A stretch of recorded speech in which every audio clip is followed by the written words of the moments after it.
just a few minutes, waiting on a couple of people to join up with me. We have a live here, as it says in the title, Ask the Atheists with Izzy and Pat. Izzy will be joining me in just a moment. Let's see, get him on here. Let's go to one screen. Go to one screen. Hey, look at this. And we got a third screen as well. Look at that.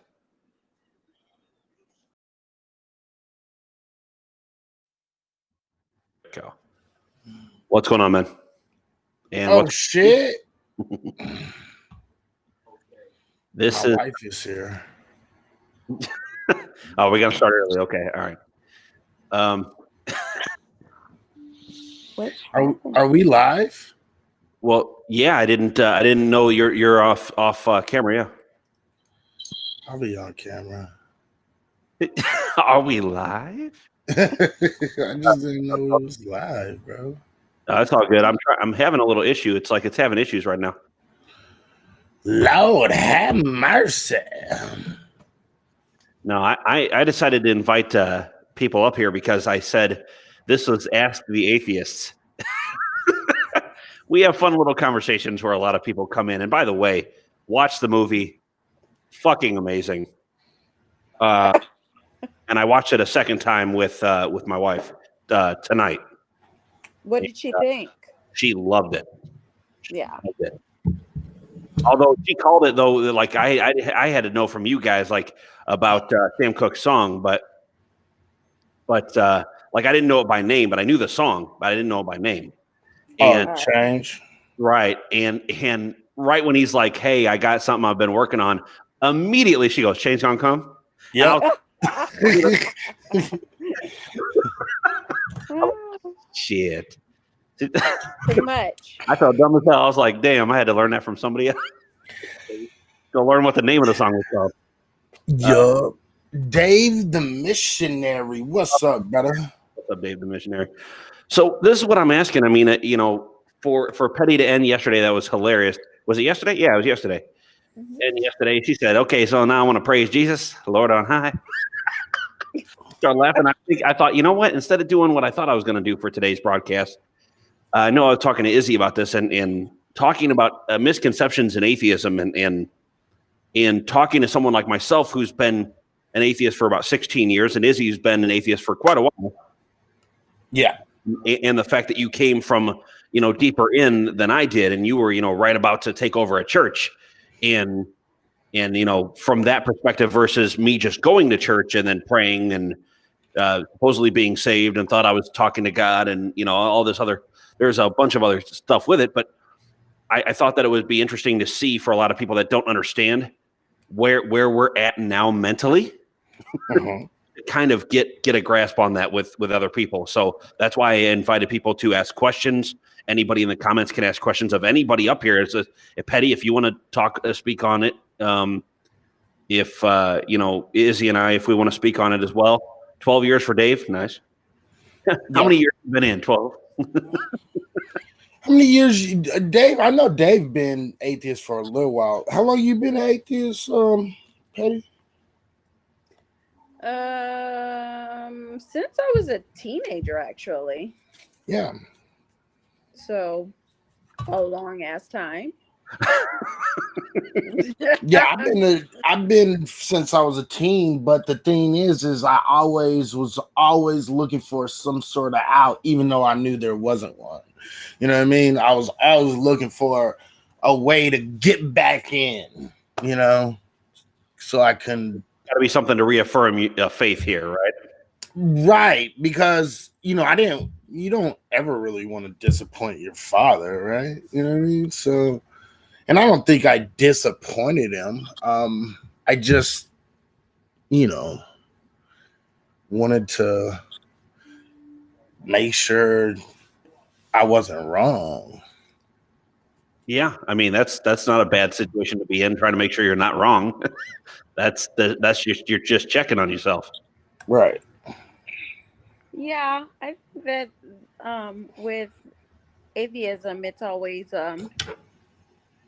some sort of reconciliation that is happening like within your mind, like what is true, and what you've been taught, et cetera, et cetera. But for me, I think that the conversation that I had with um, my grandfather before he passed sort of allayed all of those normal fears I think that people go through, which is probably why I didn't have them. So I think that, you know, when you have those conversations, that kind of allays those fears, and you begin to have this journey into your real relationship with who you are, not believing in any kind of, you know, religion or higher power or whatever you guys want to call it. It becomes an easier transition, I Right. found. Well, and I give y'all credit more because in the Black community, I mean, church is such a huge staple in a lot of the Black community, and that's like the cornerstone. It seems a lot because, of course, people like your ancestors that didn't have much, and let's say when they were slaves, that they didn't have much, then they're talking about spirituals and singing and making sure that church is something that bound them, and believing in a higher power, something that bound them together. And so, coming from that, and then watching the generations go down the line, I would say it's a hell of a lot easier for someone like me to be atheist, or I should say come out as an atheist, than it would be for either one of y'all. I I don't know. would say so. I was raised Jewish. Oh, well, I did not know that.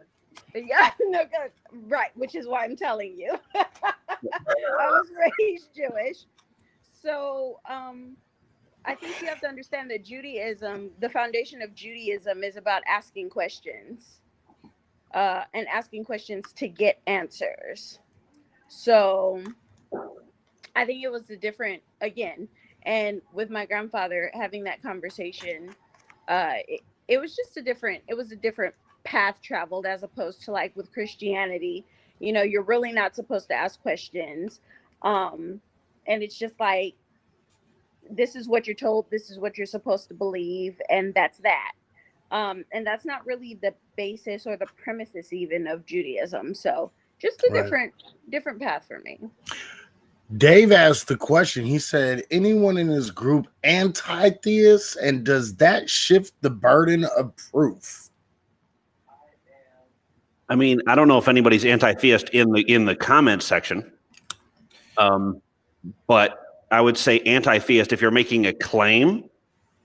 It does put extra burden on you as well. It doesn't say that it takes away burden from someone that makes a positive claim that a God does exist. You're going to make if you're as an anti-theist, if you're going to say there absolutely is no God, then yes, that unfortunately does lay some burden on you too, because you're making a claim that you know for a fact there is no God. Whereas, even though I would say it would be silly to argue with the anti-theist, only because it seems to be the God figure has been a made up term by man itself. And then why would we then refute it the other way around so heavily? Because why would we refute something that somebody seemingly made up? So they made it up, and they're like, "Hey, guess what? You can't prove it doesn't exist, but we made that shit up." And you know what? That's why I'm not an anti-theist, because I don't want to fight that fucking hard. I'm okay being atheist and saying that, but you would. I think that's the bullshit argument. I personally think it's a bullshit argument as far as trying to change the burden of proof. I think a lot of people, when you say you're anti-theist, you know what I mean? You just say there is no God. I don't, you know what I mean? But at the end of the day, the original claim, in my opinion, is still the deist. It's not the anti-theist. Again, theism was first. Anti-theism or atheism was next. So I personally think this is one of those arguments that theists give in order to act like, well, it's kind of like a reaffirming of them saying, well, you can't prove it, you know what I mean? And it's just kind of like, you can't disprove it. And at the end of the day, man, let's do this. If I say I'm an anti-theist, we're still gonna we're still going to have to get the answer of give me proof of your God. Then when you fail to give the proof of the God, there's your proof that I'm right and you're wrong. Again, it's kind of I think it's just a bullshit argument that people give, and I think it's one of those arguments that Christians and apologists have. They're always looking for an argument that's going to outsmart the atheists. You know what I mean? Well, so my mentor Lawrence Krauss says this. He says, I consider myself anti-theist, and the reason he says that is he says his reasoning behind it is that he doesn't think that there's a God that exists because he doesn't see evidence, but he also wouldn't want to live in a universe where there is one based on all of the religions and their views of what God is, and a God like that ruling over this universe, and he doesn't want to be in a universe with that anyway. So that's why he considers himself anti-theist. Right. Not even that. Yeah. Right. So let's see. And Petty, I'd love for you to jump in if you have something on this. No, I mean, I think that the idea of being anti-theist is, I mean, I guess it's something that to me is very nuanced, because I'm not really anti-theist. If you want to believe in whatever you want to believe in, I don't care. I think that I'm only anti-theist when it comes to Black people fighting for Black liberation. There it is. And using what? And using God as a measuring stick? No, I mean, the thing is that Black people were taught religion to keep them docile, to keep them enslaved. So, now that it's become so ingrained in them, we have this idea that, of like Black people were taught to turn the other cheek. Black people were taught to, be obedient to their masters, like they would be obedient to God, and, to look for something in the afterlife. Don't look for it here, right? But then you have white Christians who want their shit here. Like they were taught a completely different God than Black people were. So I'm anti-theist when it comes to Black people and God. So do we have an issue, and this is something kind of hearkening back to One Night in Miami, and one of the main players in that is Malcolm X. Mm-hmm. Mm-hmm. And I know he was showing, and saying, listen, this is, the white devils, and they're purely evil, and he was preaching his specific message, but yet he was still a believer in Allah at the same time. And right. I'm wondering, did that do the same thing to him as you would say that Christianity would do to Black people? Oh yeah. I'm anti-religion, period, because even with no matter what religion it is, whether it's Christianity, whether it's Islam, whether it's what is it, Catholicism, whether it's Judaism, no matter what religion it is, there's always some faction of it that allows you to be subservient to somebody, even if it's to God himself. And I just don't believe in that concept as autonomous beings, that we should have to be subservient to anybody. Well, yeah, and the thing is, so Alexis down in the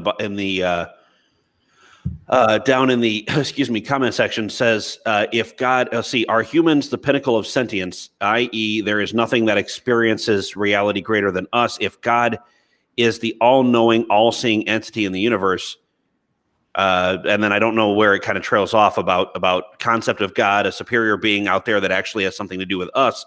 And again, a superior being that has something to do with us, if you're talking about seeding, that wouldn't be God. That would just be a first step. That'd be a natural first step if it was seeding. So it wouldn't necessarily be, oh my gosh, now we can call it God, because I tell theists this all the time. Just because you're looking for a term or a thing to term God, know that there's probably a natural explanation for it. And when we find the natural explanation, stop calling that shit God, because what you need to do is you need to call it by its natural explanation and stop trying to find a way to a wiggle room. I don't know if people really have a true understanding of sentience. Go ahead. To be completely honest, like, you know, you have a lot of vegans, right? And they sit here and they say, well, we don't want to hurt animals in any way, right? And the problem is this: we've done tests on plants, and according to those plants, even though they don't have a nervous system like we do, they say, well, that means it doesn't have any sentience. Well, that's not necessarily true, because there are other things that happen within that plant when it's being cut, when it's being eaten on, different things of that nature, right? And so I think our idea of sentience is based off of our limited understanding of sentience. You know what I mean?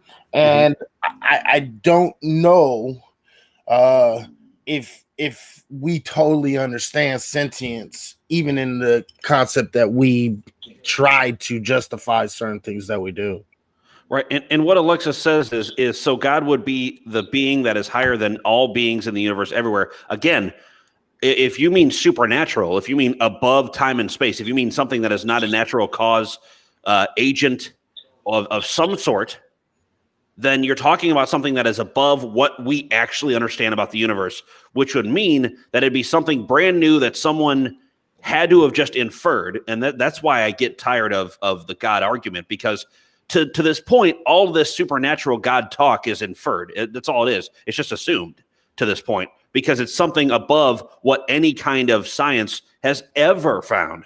And science finds natural process. So you're assuming it's a supernatural process then.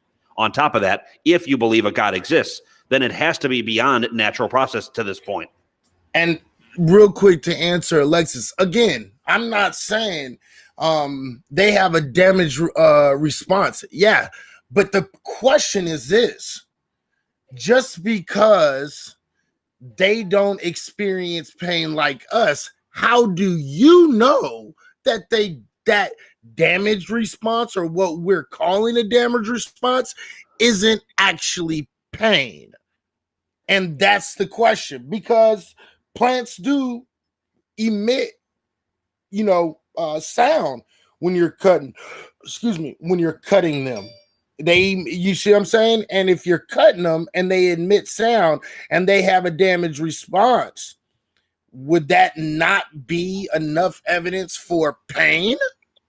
I think it is. I mean, seeing how DNA wise or genetically, we have a high percentage to a lot of different species and living organisms on Earth's surface. We do, and we have some that are in the sea as well. We have some, but if you look at it, and this is the problem though, is that a lot of people get kind of mind fucked by this, and that is, and by the way, for anybody that doesn't like my language on YouTube, I guess you can turn the channel, but on YouTube, Facebook, and Twitter, I appreciate you for joining in, Haps as well.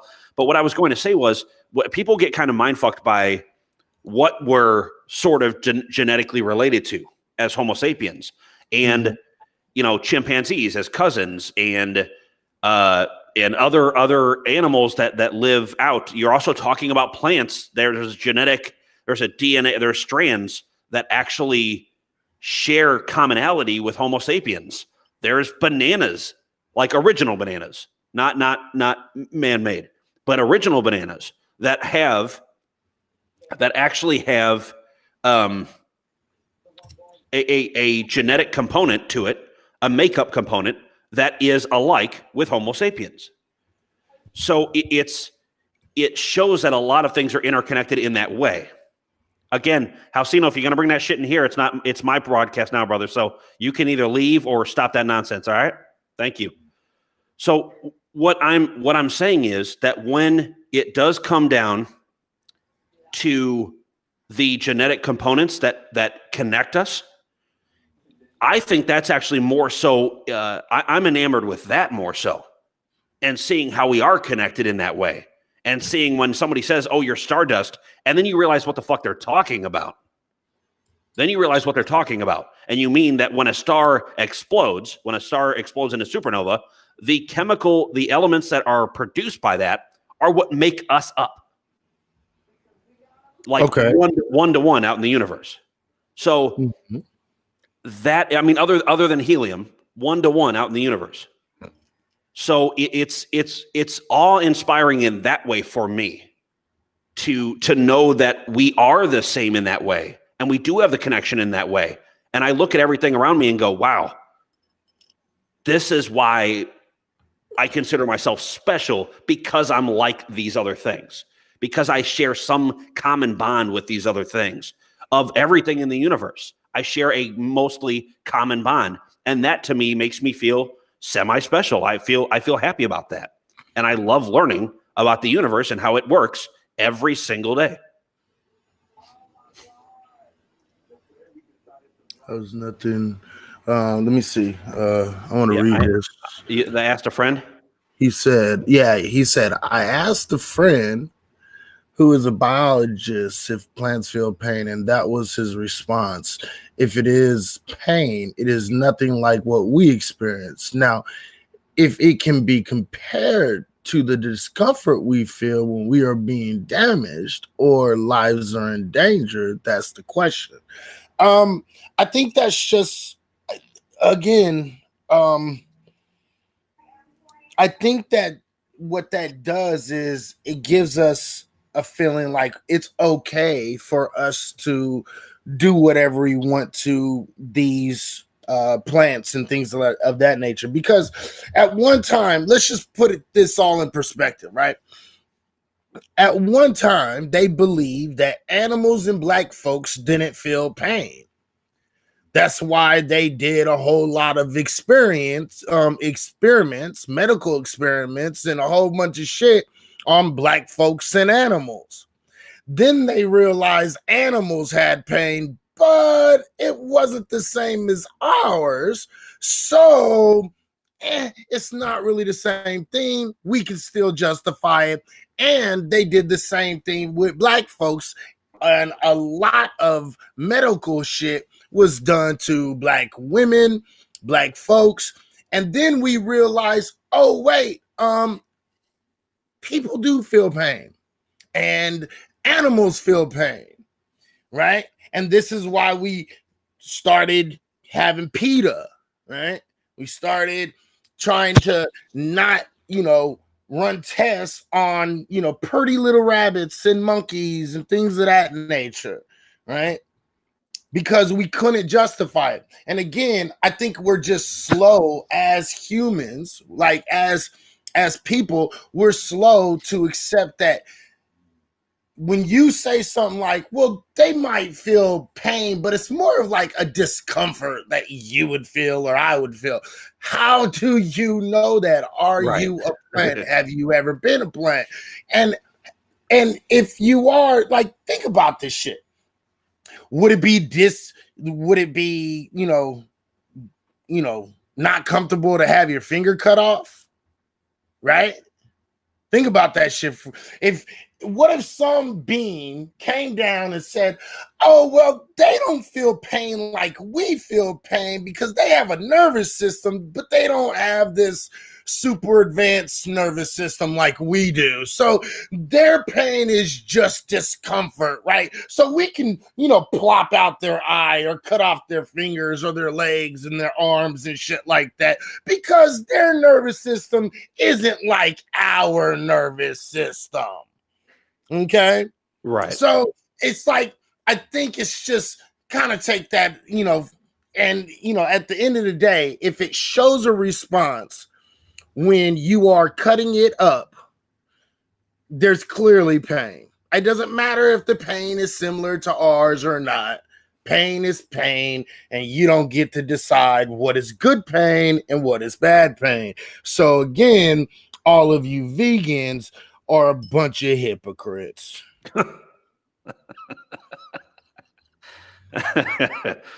I'm just saying. Man, at least I'm honest. If I'm gonna kill something, I'm gonna kill something because I'm hungry, and I'm gonna tell you, yeah, I'm gonna kill this pig or cow because I'm gonna do it. But I'm not gonna make some bullshit excuse to say that they're not gonna feel pain. You know what I mean? Right. And something that Alexis said earlier, humans are not very empathetic even to other humans. And if you look at it like this, though, if you look at the cousinry to Homo sapien, which is closest related is chimpanzee cousinry. If you look at that and you say that there are documentaries going out and saying, look at the ugliest, dirtiest fighting, like almost like chimp groups out there that fight each other. They're like, hey, we can work together. Oh, wait, until we want to turn on each other because we want more area. We want more food. We want more of this. We want more of that. And they're willing to rip out each other's eyes to do it. Mm-hmm. So again, I look at that and then I look at Homo sapiens and I go, well, the only difference is that Homo sapiens said, well, now we're able to have bombs. We're able to have guns. We used to be able to have swords. There's cannons, tanks. There's a difference. There's a different way that we fight each other instead of just ripping each other's eyes out. There's a different way we fight each other. There's a way we act like our cousins, but we just don't act exactly like our cousins, but we do have similarities in some of our patterns of action. Yeah, we have just in different ways. But I mean, yeah, you're right. Hey, man, I'm not talking about the chimps made the Inquisition or some shit. That's not what I said. That's not what I said. And no, Alexis, you say that my cousin is an ape. No, it's so chimpanzees and great apes are not exactly the same. Actually, chimps are closer to us in DNA than chimps are to apes. Believe it or not, like gorillas, they're actually closer to us than they are to gorillas. Which is weird to say because if you look at a chimp and you look at a gorilla, you're like, well, they're just fucking, all monkeys. In your mind, you just go, oh, they're all monkeys. But genetically, if you look at it DNA wise, you're like, holy shit, no, they actually are closer to us. And it's just interesting to see what is going on there. Our primal response. Well, that's what I was saying, Eleanor. Yeah, absolutely.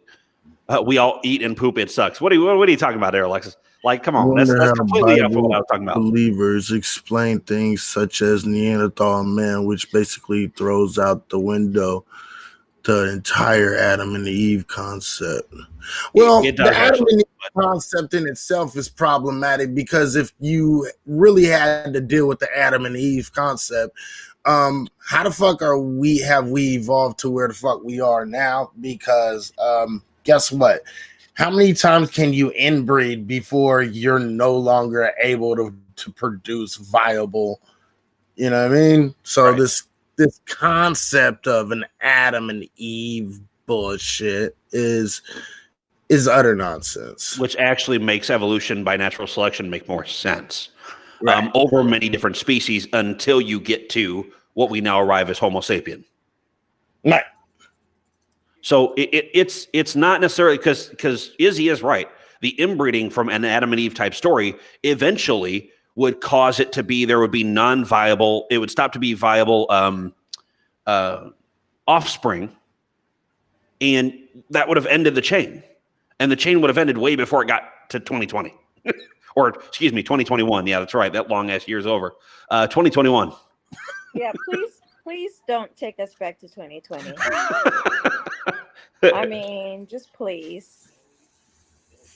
Yeah, 2021 is already fucking ending up to be shitty as fuck anyway, so we don't need to go. Yeah. I mean, if things go right, we could actually have a solid second half, but who knows? Who knows? Yeah, I don't see it, but let's hope. The way it's shaping up doesn't feel like it's gonna be a solid second half, but we'll see. We'll see. But yeah, as far as any kind of, I guess, biblical references to any kind of a creation, whether it be of earth, whether it be of man, you're always going to find something that doesn't jive with the actual outcome of what is going on, what's happening. You know what I mean? There's absolutely nothing that you read in any text outside of a science book that supports anything that is actually happening in the earth, you Right. know, in the galaxy. Nothing at all. So um I mean, it's just like the idea of Christianity, or people believing like the story of the Tower of Babel, where the Bible says that the people's speech had to be confused because they were building a tower up to heaven.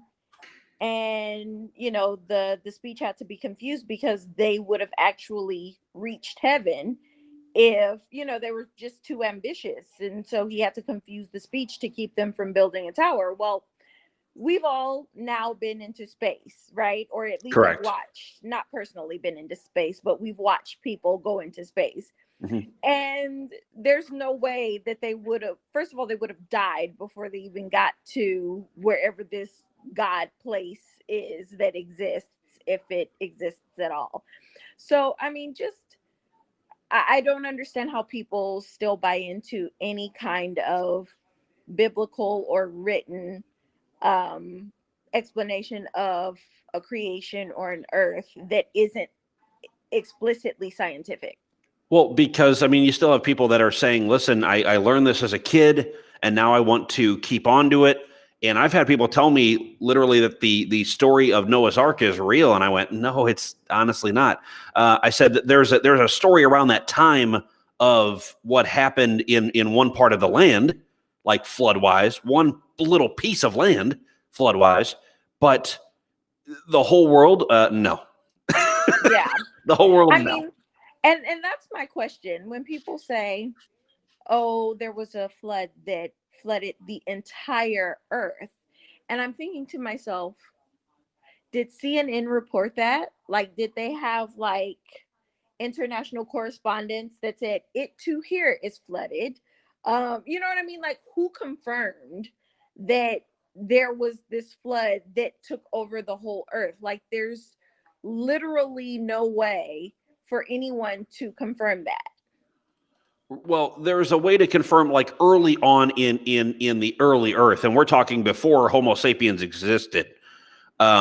You could see layers of, like, for ice layers, you could see that the layers go down enough where there would have been a frozen period where when that melted, there would have been some bit of water, but not covering up to every mountain, like how it says in the Bible. It wouldn't have been that like that, but it would have been still covering the entire what we call world, and then eventually start settling into now rivers and oceans and start separating.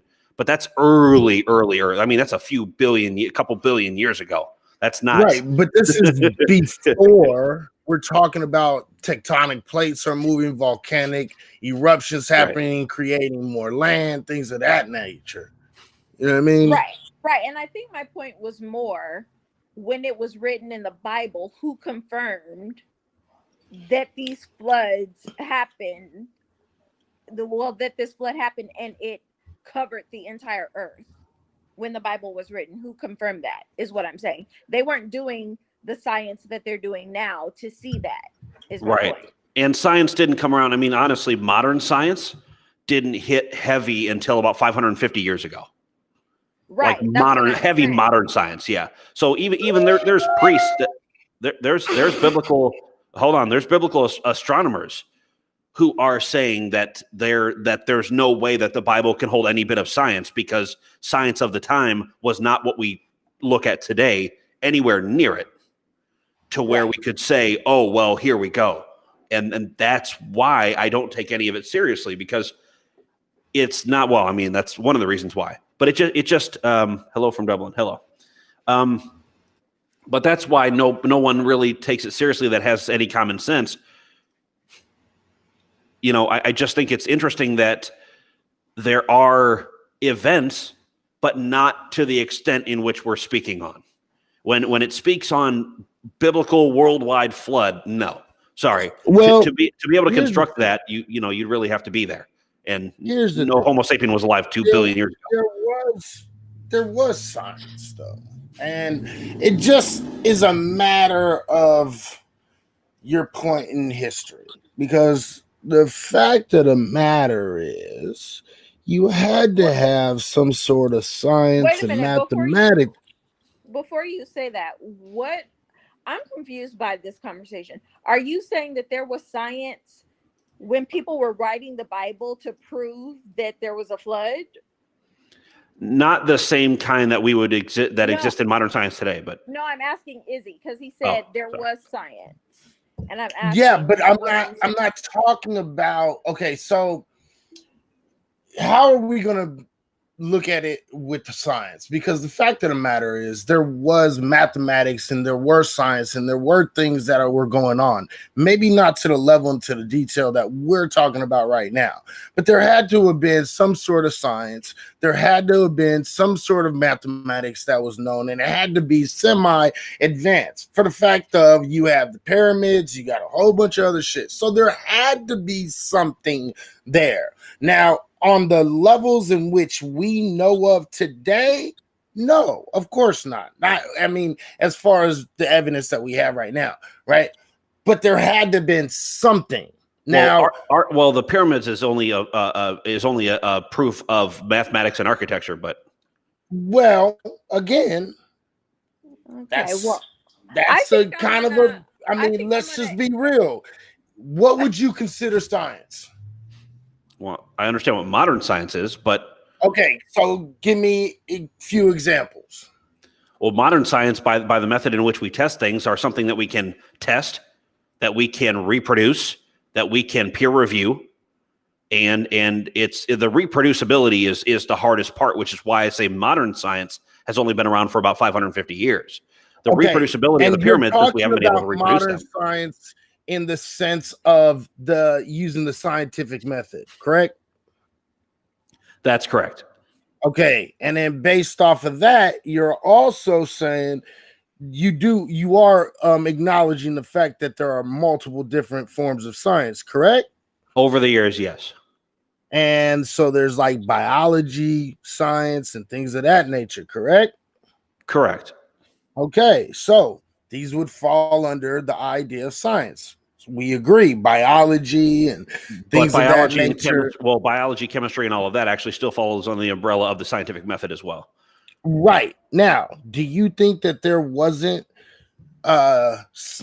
forms of scientific method going on before the scientific method was actually quote unquote written down and explained? Or are you saying it wasn't science until they wrote it down? Well, no, I'm saying it's not science as what we think of science today, because the people still believe something as stupid as there was a worldwide flood while humans were still here. Again, this is one sect of people. Okay, so again, I'm looking at this because again, when we talk about different forms of sciences as we know them today, they're not going to look at them the same way, but that doesn't take away from it possibly being science. Again, if you do biology and understand the body, okay, that is biology and that is a form of science. So again, you have to, I think. Oh, you're talking like early steps of, yeah. Right. And there had to have been it. Why does there have to be some sort of science? Maybe not in the sense that we're talking about right now, because you know for a fact that they were doing brain surgery back then. They were doing eye surgery back then. They was doing all of these things. Is that not a science? If it's not a science, I don't know what the fuck is. That is a form of science. Now, are we talking about the deep understanding of atoms and neutrons and electrons? Again, we can still talk about that because they had the Baghdad battery. They know it. They worked it. It worked many times over. Now, they didn't know the exact properties and the exact why it worked. Maybe you can make that argument. I would say, yeah, if they knew how to make the battery. Of course we can make that argument. I thought we were talking about during the time that they wrote the Bible. Is that okay? What we're talking Again, about? The Bible was just wrote not too long ago. It started in 1600 BCE, right around 1700 BCE, according to the people that we're talking about. Now, we're talking about science that was taking place well before the Bible ever came up with. So again, they were using science. That doesn't mean that they was using science when they was writing this Bible at all. But okay, well, I'm going to go because I'm completely confused. But I thought we were talking about in relation to religion. That's what I thought this conversation. Well, in relation to religion, yes. But yeah, so like the idea that I'm confused by the idea of people using science in relation to the Bible. I'm confused by that. I don't know. No, I don't think that was happening at all. Okay. Well, I'm going to let you guys work this out because I don't know. I thought we were talking about religion. That's why, like atheism. That's what I thought this. The problem is this. No, there's no problem. There's no problem. I'm just going to leave you boys. I'm just going to leave you boys to talk about science. Okay. All right. Peace out, y'all. All right, Patty. Yep. We'll see. All right, do like that. There we go. All right.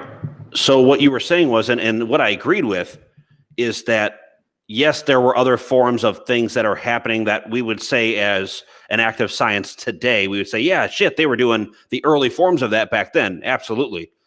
But again, for that to completely skip and then say, well, but we automatically understand that science really wasn't enacted when you're talking about writing the Bible, then the point that the science was happening in any kind of early form is almost moot to what we were talking about.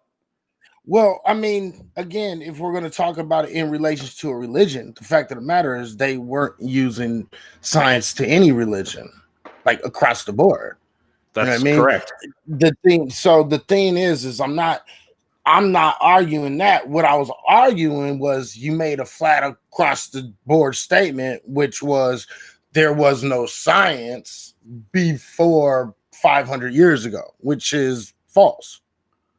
No, I'm saying modern science. No, what I said was modern science, as we understand it, was not around to that extent back when these books were written. So that's why these even evangelical astronomers are admitting that there's no science in the Bible. There's no science in interacting with these major religions, because modern science, as we understand it on a classical physics and a quantum mechanical level now, did not exist and was not being discovered at the time to the level that it is today.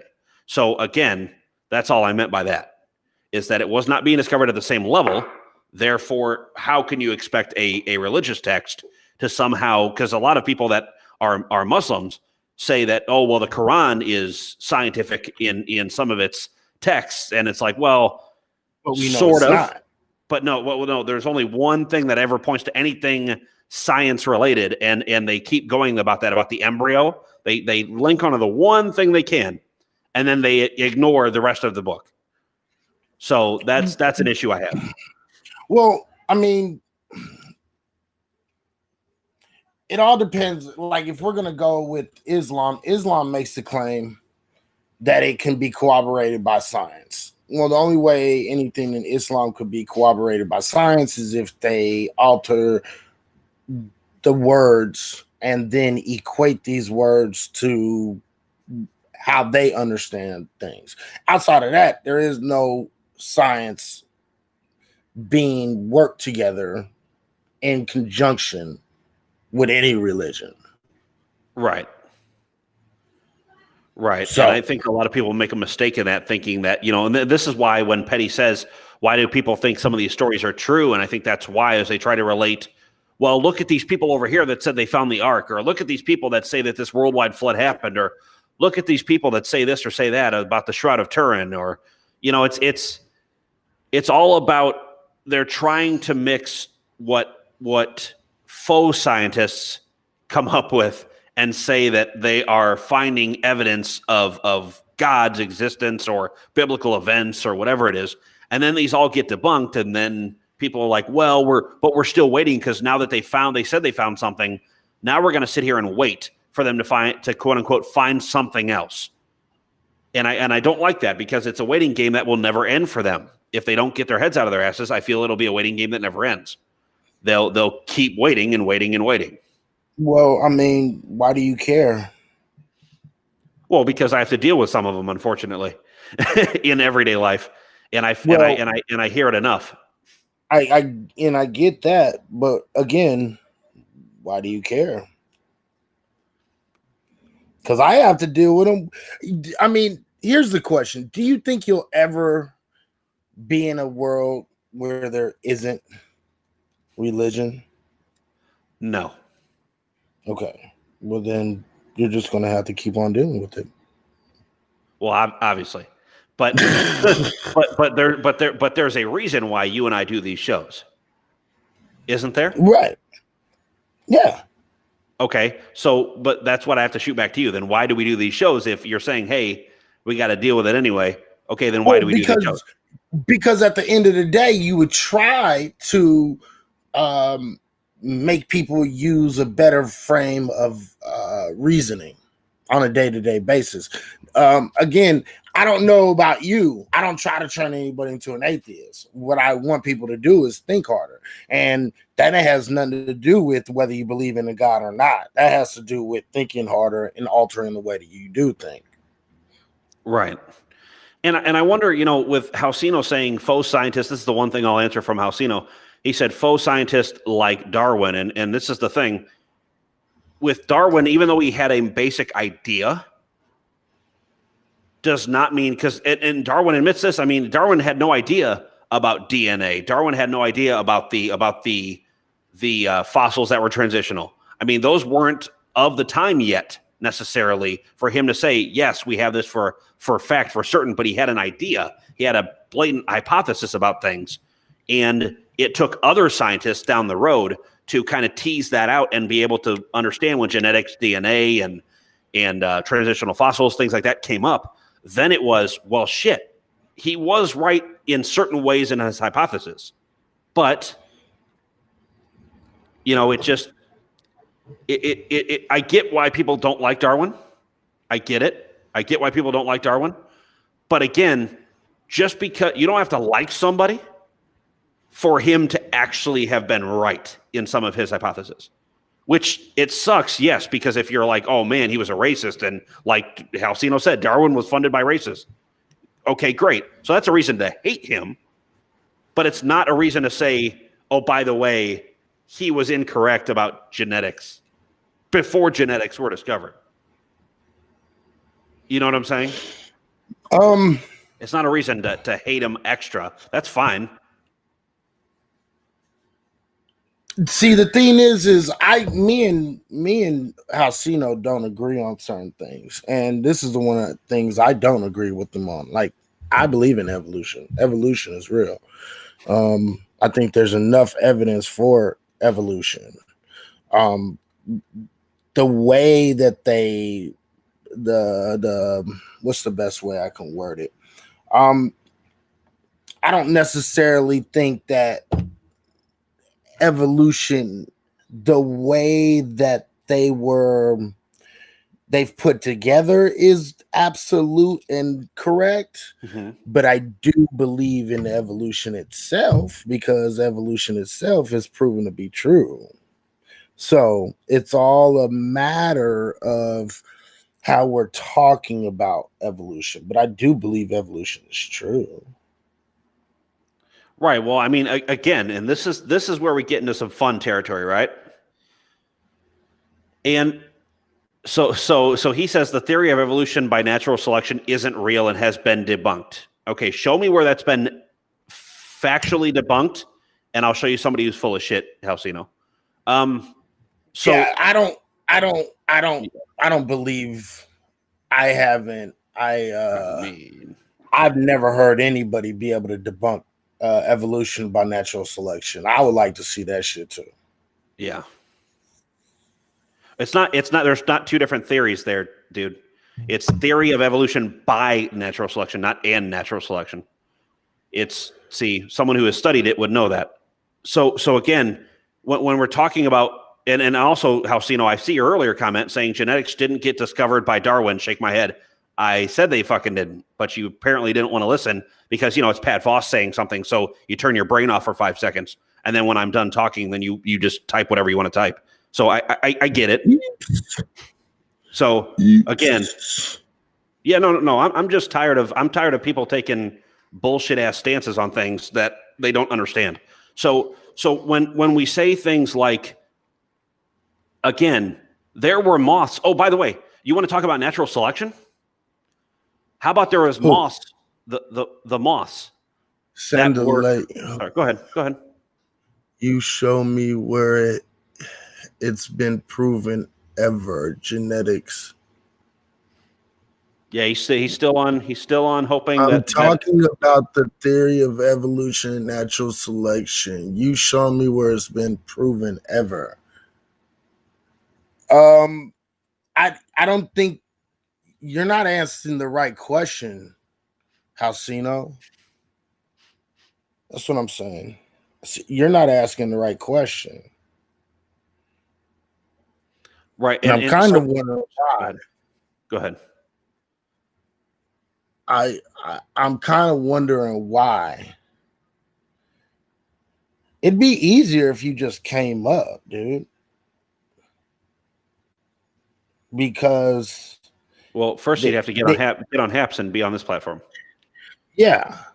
Because the problem is when he says it's never been proven. Well, there's a lot of things that haven't been proven, and there's a reason why it's not absolute proven. There's a reason why, and you should know that. And I don't know why you're acting like you don't know that. And also, again, like my story about the moths of a certain area that had it was like a coal mining town. Basically, originally the moths before the coal mining and all the structure came into one town, you had moths that were white, that were on white parts of a tree that were out there. And then when the coal started sooting the trees, a lot of the white moths were being picked off. So over a couple generations of white moths, they actually started turning black. They started turning black to match the fucking trees. And then when the industry or the industrial pieces moved out of town and they stopped putting soot and they stopped sooting the trees, then you start seeing generations of white moths start coming back. So again, it's all about change. Even in front of our eyes, it's happened. About evolving certain characteristics to fucking stay alive. It shows it in many different species. We seem to be one of the only ones that can't fucking do it. Like Homo sapiens, I mean, not like Homo erectus or Neanderthal or what have you. Not previous versions, but I'm talking about Homo sapiens. We seem to be the ones that can't do it. Can't do what? The evolution to stay alive. We have to build around us. We have to build something around us to keep us safe. We stopped. The majority of Homo sapiens have stopped. That are in like civilization have stopped evolving to survive and started creating around us to survive. Thus houses and different buildings and different types of clothing and things like that. So we're making our environment around us change in order to help us survive, rather than us actually changing to survive the environment we're surrounded by. That's one of the biggest knocks I give Homo sapiens. You'll have to have that one by yourself. You don't think that we're building up our own survival by building buildings around ourselves instead of adapting to the environment around us here in the civilized nations? No, I think that we are evolving. The problem is we're not evolving like we see other groups evolving. So I think it's slower path then. Right. I don't see nothing wrong with that, because of the fact that we're building around in order to survive. So there's less things that we have to keep on evolving for. So our motion of evolution has slowed down a tad, but that doesn't mean we're not evolving. Well, yeah, no, I would like to see what the next step is. That would be interesting. I wish we could take like a little time capsule and see what the next major leap is in Homo sapien evolution and see what that evolves to. You know, what does that go to? Do we pass on? Because, you know, with AI, do we pass on what we see as consciousness eventually to AI? Is that the next step? Or is it something that maybe us as Homo sapiens still evolve through? Okay, I'm actually looking at what he's saying real quick. Go ahead.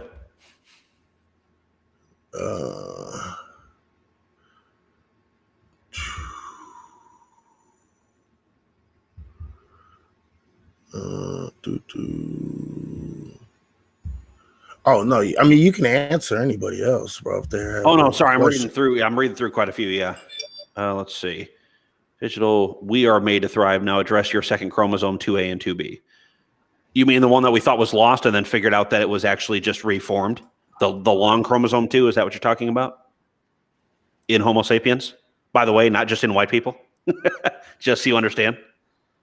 And if you think that that's not true, go ahead and look it up. That's Homo sapien in general. That's not just European Homo sapien. Let's get that right.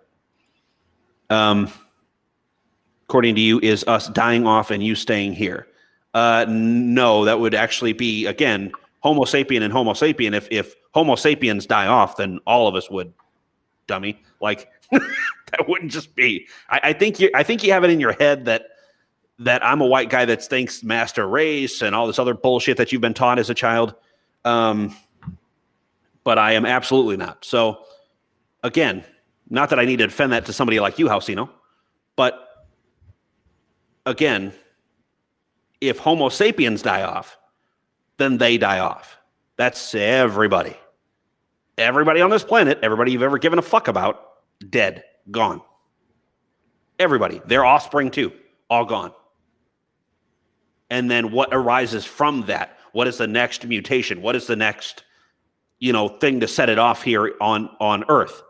That is the biggest thing that I'm looking towards and seeing what that would be, because I have a feeling that Homo sapiens are not going to be around for much, much, much longer. I think we're kind of setting our own doomsday. You know what I'm saying? I feel like we're kind of setting our own doomsday clock a bit by our own actions. Let's see. Okay. No, the one that has a fusion mark on it, only in white folks. Okay. Let me just entertain you for a minute. Let's see.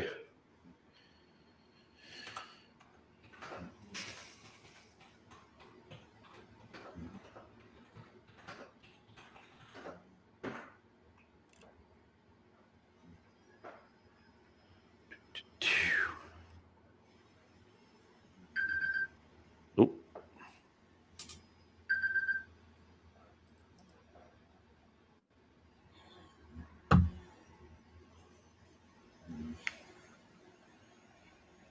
Oh, there isn't a link, dude.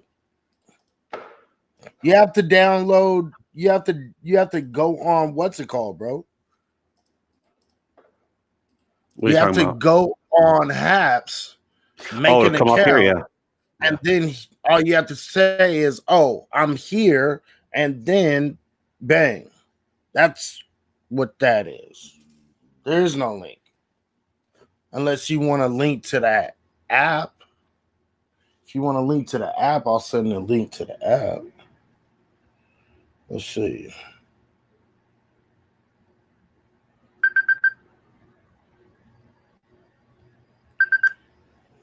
What are you on? You on iPhone or Alexis. Or what's the other shit? Android? Yeah, that's the one. All right. So all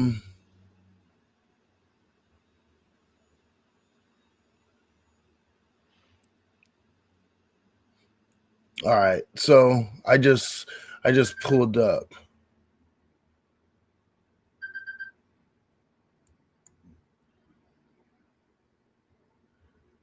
Haps is no blab. Right, that's true. I don't like blab. I've never liked it, blab. I mean, I'm not going to lie. The two platforms I did the best on were Blab and Here. The two platforms that I thrive the most were Blab and Here because of the ability to have multiple people and the video running. You could do like a roundtable discussion style. It's benefited me pretty well. Haps, Haps alone, I was very surprised that it benefited me in the beginning because I thought, oh, well, it's going to be like Periscope where it's going to be 200 views per broadcast, and then I was getting 500, 600, 700. Then I was getting 1,000. There it is. So there's that. There it is. Fuck, I actually fucking broke this piece, bro. Ugh, not fucking paying attention, bro. Me and my dumb ass over here trying to pay attention to the conversation when I shouldn't have been. All right. So, okay, let me see. I'm going to do this. And I'm going to actually...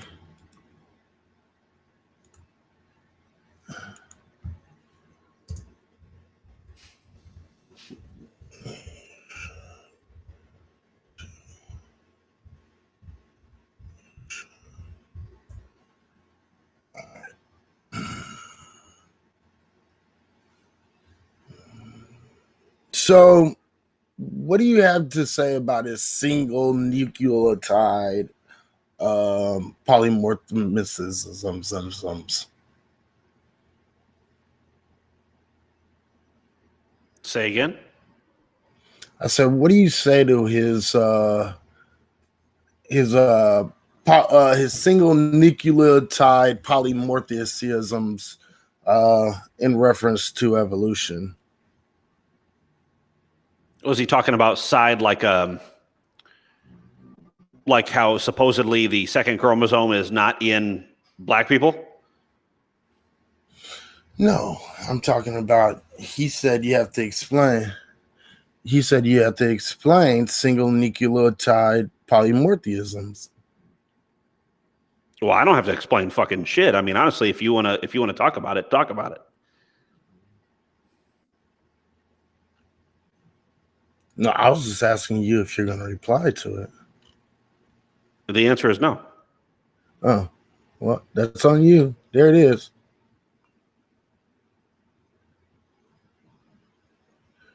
Okay, so...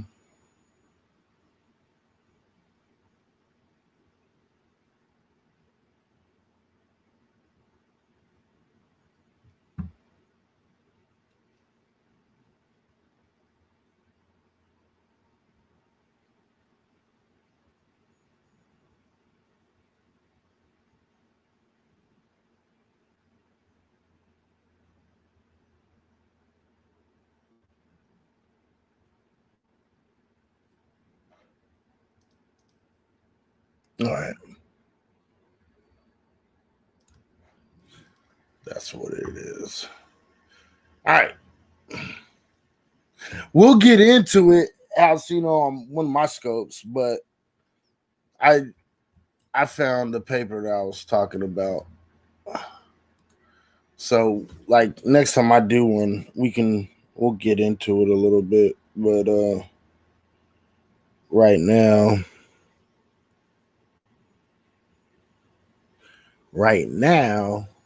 see, here's what I'm going to do.